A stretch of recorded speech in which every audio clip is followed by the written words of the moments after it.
शफी साहब, क्योंकि काजी साहब ने आप ही की जमात को छोड़ा है और फिर आप ही की मरकजी इस वक्त जो क़यादत है उसके ऊपर इल्जामात लगाए हैं। सर, सलमान अकरम राजा साहब पर उन्होंने संगीन इल्जामात लगाए हैं।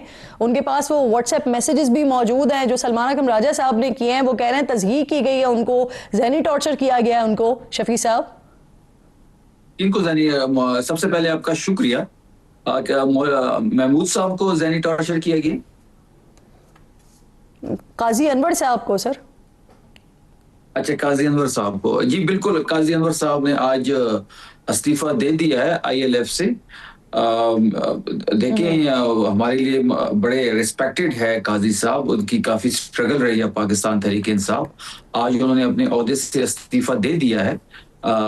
ILF के इंतखाबात हुए थे, ILF के इंतखाबात के बाद जो रिजल्ट्स आए हैं उस पे उनको शायद वो इत्मीनान बख्श नहीं थे और काजी साहब ने ये खुद से डिसीजन ली है, उस पर कोई प्रेशर नहीं था।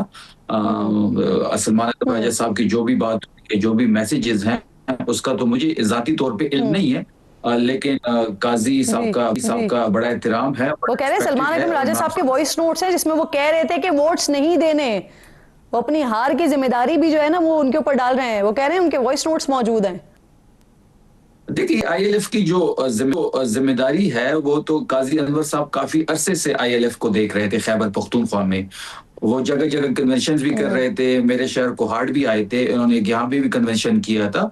ILF को वहीं ऑर्गेनाइज कर रहे थे, ILF के तमाम सरगर्मियों को वहीं देख रहे थे और ILF का जो सेटअप था वो भी उनके कहने पे सारा सब कुछ हो रहा था। तो अब उनकी हार की जो वो कह रहे हैं कि सलमान साहब की कोई मैसेजेस उनके पास हैं, तो वो इंशाल्लाह पार्टी इस पे बात करेगी। बातचीत इसके पार्टी की लीडरशिप में होगी, लीडरशिप के दरमियान इन तमाम चीजों को दरमियान में रखा जाएगा इंशाल्लाह। सही।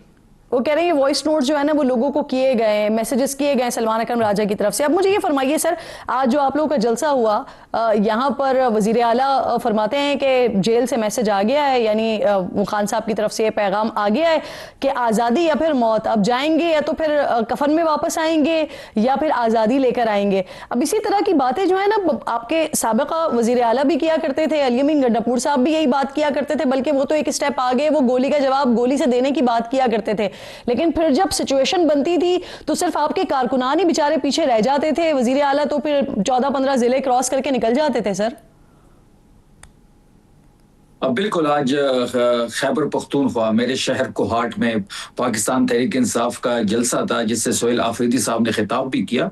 इसमें हमारी जुनैद अकबर खान साहब आए थे, हमारी सूबाई जो लीडरशिप थी वो मौजूद थी और आपने विजुअल्स भी देखे होंगे कि ये एक बेहतरीन पावर शो था। कोहाट की तारीख का ये सबसे बड़ा जलसा था जो CM खैबर पख्तूनख्वा सोहेल आफरीदी साहब ने उससे खिताब भी किया और ये बड़ी बात अयाबी हो गई है और ये बात साबित भी हो गई जिस मकबूलियत का दावा करते हैं, जिस कबूलियत का हम दावा करते हैं इमरान खान साहब के बारे में, तो आज कोहाट की आवाम ने वो साबित कर दिखाया। जहां तक सोहेल आफरीदी साहब की खिताब की बात है, सोहेल आफरीदी साहब ने एक बड़ा मैच्योर खिताब किया है। उसने सूबे के गवर्नेंस के हवाले से बातचीत की, उसने फैक्ट्स एंड फिगर्स पेश किए पंजाब के और खैबर पख्तूनख्वा के और तहरीक के हवाले से उन्होंने बड़ी वाज़ेह अपनी पॉलिसी बयान की। उन्होंने ये भी कहा कि तहरीक की जो जिम्मेदारी है वो महमूद खान अचकज़ई साहब को, राजा नासिर साहब को खान साहब ने सौंपी है और जो भी डिसाइड करेंगे खैबर पख्तूनख्वा की हुकूमत, खैबर पख्तूनख्वा की जो हमारी सूबाई लीडरशिप है और जो मरकजी लीडरशिप है तहरीक इंसाफ की, उसको बैक करेगी। एग्जैक्टली सर, मैं इसी सवाल पर आ रही थी क्योंकि अभी थोड़ी देर पहले शेख वकास अकरम साहब से यही सवाल किया गया तो उन्होंने कहा कि वजीर आला इस तरह की बात इसलिए करें कि वहां के लोगों को मोबिलाइज किया जा सके, वरना फाइनल कॉल या इस तरह की कोई भी तारीख देनी है वो तारीख तो महमूद खान साहब ने देनी है, अल्लामा राजा नासिर अब्बास साहब ने देनी है। तो सर अगर आप लोगों के पास अभी इतना भी इख्तियार नहीं है कि फाइनल कॉल कब देनी है कब नहीं देनी, तो अवाम को क्यों इश्तिहाल दिला रहे हैं अपने सूबे के? सर अवाम को कोई इश्तिहाल नहीं दिलाया जा रहा, अवाम को मोबिलाइज किया जा रहा है। ये CM सोहेल साहब का कोई छठा जलसा था खैबर पख्तूनख्वा में, इससे पहले पेशावर में, चारसदा में, खैबर में, करक में उन्होंने जलसों से खिताब किया और आज कोहाट से उन्होंने खिताब किया। तो अवाम को कोई इश्तिहाल नहीं दिया जा रहा। जो अवाम के जज्बात है अगर वो मैं आपको बयान करूं, या तो वापस आएंगे तो कफन में आएंगे या आजादी लेकर आएंगे। आप कह रहे हैं कि ये इश्तिहाल अंगेज बयानात नहीं है सर, ये अवाम को इश्तिहाल दिलाने वाली बात नहीं है सर। नहीं, ये देखिए जिस जिस बयान का आप जिक्र कर रही हैं वो तो इमरान खान साहब का मैसेज है आज़ादी या मौत जो उन्होंने अडियाला जेल से दिया था, तो उसके तनाजुर में ये बात हुई और ये बात हमारे वर्कर भी इस बात पे मुत्तफिक है कि इस बार आर हो या पार हो, एक ही दफा हो जो भी हो। जहां तक तहरीक की आप बात कर रहे हैं, तो तहरीक का ऐलान जो है वो महमूद खान अचरजई साहब ने करना है। जो जो डेट देनी है उन्होंने देनी है, जो मुजम्मत का रास्ता उन्होंने ठीक। इख्तियार करना है वो उनकी मर्जी, क्योंकि खान साहब ने उन पर जी एतमाद किए हुए, वो जी हमारे पोजीशन लीडर है। सेनेट में अलामा साहब है और ठीक। कौमी असम्बली में शफी महमूद खान साहब, अचरजई साहब। कयादत बदली है, चेहरे बदले हैं अभी खैबर पख्तूनख्वा में, लेकिन ये आर या पार वाले स्टेटमेंट्स पिछले 1.5-2 साल से हम सुन रहे हैं ना। पिछले साल भी तो इसी तरह की आर और पार की बातें हो रही थी। हुज़ैफा साहब बहुत शुक्रिया, अस्सलाम वालेकुम। मुझे फरमाइए, पाकिस्तान तहरीक इंसाफ की जो सूबाई क़यादत है, अभी आप उसके स्टेटमेंट सुन रहे हैं, आज वज़ीर आला का जो लबो लहजा था या उन्होंने बता दिया कि पैगाम आ गया है, संजीदा ले रहे हैं आप उनकी बात को, सुन रहे हैं? जी वालेकुम अस्सलाम किरण नाज साहिबा। जी मैं तो आपको अगर फेडरल गवर्नमेंट के हालात बताऊं, आपको हमारी सोच बताऊं, बिल्कुल संजीदा नहीं ले रहे।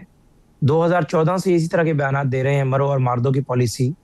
कभी पीटीवी पे हमला करते हैं, कभी ये 9 मई करते हैं, कभी 26 नवंबर करते हैं। इन्हें एहतजाज का पता ही नहीं, बेसिक मकसद जो है एहतजाज का, बानी तहरीक इंसाफ वही अपने वर्कर को नहीं सिखा सके कि एहतजाज का मकसद होता है कि आप अपनी मैन पावर बताते हैं। आप जो है जितनी इंसानी हकूक की तंजीमें हैं, जितनी आप जैसे मीडिया के वाइब्रेंट लोग हैं, उन्हें बताते हैं कि हमने पुरअमन एहतजाज किया और लोग हमारे साथ हैं। ये तो कोई तरीका नहीं होता कि आप कहें कि हम गोली के जोर पे पार्लियामेंट में घुस जाएंगे। फिर भला आप हुकूमत तब्दील कैसे कर सकते हैं डंडे सोटे के जरिए? ये जो आज हमने बात की, मैं आपको बताऊं, मेरी ये बात आप at the cost of repetition आप नोट कर लें। अली अमीन गंडापुर तो कुछ भी कंप्रोमाइज नहीं था जो सोहेल अफरीदी कंप्रोमाइज होगा। ये सिर्फ बयानात थे और डायलॉग थे। और अगर इसको हकीकत का रूप धारने की कोशिश करेंगे तो जहन में रखें कि पहले इनकी 8 तो फरवरी सर, यानी आप उनको कॉम्प्रोमाइज करने के लिए सीरियस तो ले रहे हैं ना? एक सूबे में जो उनकी हुकूमत है सर, आप कह रहे हैं कि संजीदा ही नहीं ले रहे हैं उनके स्टेटमेंट्स को, उनकी बात को। सर नहीं, बड़ी पार्टी है पाकिस्तान कर रहा हूँ। पहली अर्ज में कर रहा हूँ कि अली अमीन गंडापुर तो कुछ भी कंप्रोमाइज नहीं था जो बैकडोर चैनल से रवाबित रखता था, जितना ये सोहेल अफरीदी है। इन बेचारों की मजबूरी है कि इस तरह के बयानात देकर इनकी हाजिरी लगनी है। इसी तरह के बयानात की रिपोर्ट अगर अडियाला जानी है तभी इनकी सर्वाइवल मुमकिन है, अदरवाइज सोहेल अफरीदी ने इस तरह का कोई काम नहीं करना।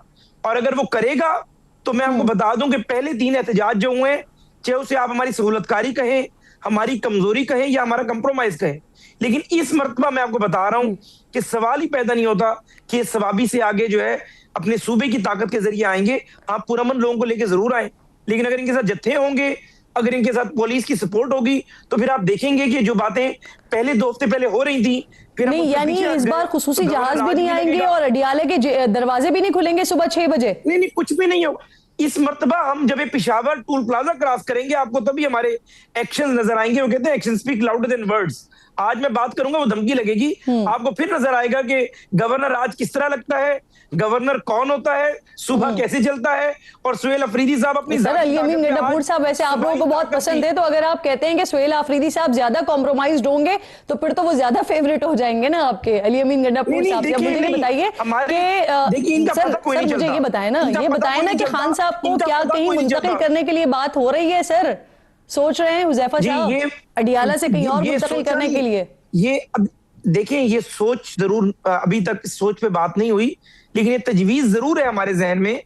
वो ये है कि अगर ये इस तरह का रास्ता अपनाएंगे तो फिर हमारे पास लांडी जेल भी है, मत जेल भी है, वहां जाएं, करें एहतजाज। लेकिन अगर एक जो है इस्लामाबाद और रावलपिंडी 2 जुड़वा शहर है, उसके संगम के ऊपर आप ये काम करेंगे तो फिर हमारे पास ऑप्शन कोई नहीं रहेगी कि हम आपको मत जेल भेज दें, फिर जाएं बैनी तरीके से, आपकी बहनें भी जाएं, सोहेल अफरीदी भी जाएं, 5-8 हजार बंदा जो है जेल के बाहर बैठकर जो एहतजाज भी करें, जो मर्जी करें। लेकिन अगर आप इस्लामाबाद में, रावलपिंडी में आपको एक सहूलत दी हुई है, आपके लीडर को यहाँ पर कैद किया हुआ है, वो अपना फंडामेंटल राइट एक्सरसाइज करे, अपनी बहनों से जरूर मिले, फैमिली मीटिंग्स करे, लेकिन अगर वो मरकज पे चढ़ाई करने की मंसूबाबंदी करेगा तो फिर जाहिर है हमारे पास जेल मैनुअल में इख्तियार मौजूद है। कैदी मुंतकिल होते रहते हैं, डेली बेसिस का काम है। कैदी यहाँ से वहां जाते हैं। मियां नवाज शरीफ और मियां शहबाज शरीफ को जनरल मुशर्रफ ने अटक से लाठी साहब एक छोटा सा ब्रेक ले लेते हैं।